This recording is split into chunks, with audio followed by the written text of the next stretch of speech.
The great conflict of the ages is about to intensify. But remember the words of Jesus. In me ye might have peace. In the world you shall have tribulation. But be of good cheer. I have overcome the world. Would you like to know how to exercise courage and fight the good fight of faith? Listen to this devotional. Conflict and Courage, a daily devotional by Ellen G. White. Not God's way. And Moses was learned in all the wisdom of the Egyptians, and was mighty in words and in deeds. Acts chapter 7, verse 22.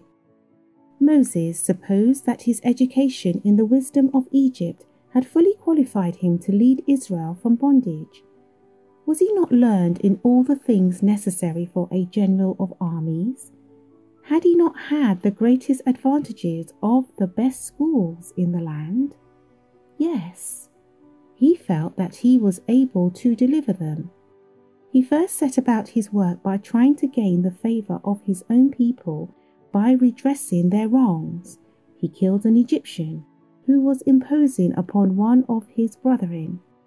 In this he manifested the spirit of him who was a murderer from the beginning, and proved himself unfit to represent the God of mercy, love, and tenderness. He made a miserable failure of his first attempt. Like many other, he then immediately lost his confidence in God and turned his back upon his appointed work. He fled from the wrath of Pharaoh. He concluded that because of his mistake, God would not permit him to have any part in the work of delivering his people from their cruel bondage.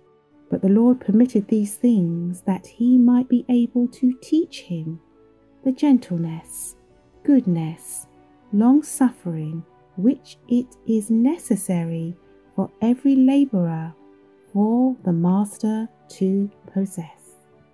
In the very height of his human glory, the Lord permitted Moses to reveal the foolishness of man's wisdom, the weakness of human strength, that he might be led to understand his utter helplessness and his insufficiency without being upheld by the Lord Jesus.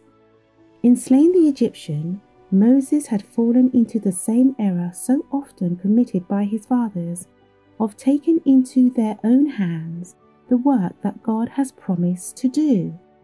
It was not God's will to deliver his people by warfare, as Moses thought, but by his own mighty power, that the glory might be ascribed to him alone.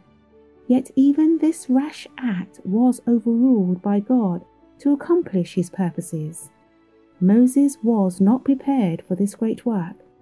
He had yet to learn the same lesson of faith that Abraham and Jacob had been taught, not to rely upon human strength or wisdom, but upon the power of God for the fulfillment of his promises.